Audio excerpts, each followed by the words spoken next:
36 വർഷമായി മനസ്സേ ഞാൻ പോലീസിൽ. ഇതിനിടയിൽ പുറത്ത് അറിയുന്നതും അറിയാത്തതുമായ പല ചെറ്റത്തരങ്ങളും ഞാൻ ചെയ്തിട്ടുണ്ട്.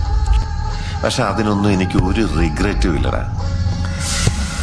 2 ദിവസം കഴിഞ്ഞ് ഞാൻ ഡിപ്പാർട്ട്മെന്റിൽ നിന്ന് റിട്ടയറായി DYSP മെഡലും വാങ്ങി ഇറങ്ങുമ്പോ എന്റെ മോനെ ജോർജ് സാറ് പഴയ ജോർജ് സാറ് തന്നെയാണ്. നീ ആരെയാണ് ഈ പേടിപ്പിക്കുന്നേ എന്നെ?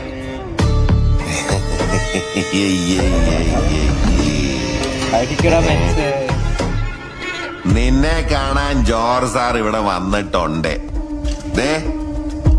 നിന്റെ മുമ്പിൽ ജോർജ് സാർ ഇങ്ങനെ നിൽക്കുന്നുണ്ടേലേ, നീ ജോർജ് സാറിനെ ഇനിയും കുറെ അറിയാനുണ്ടനിയാ.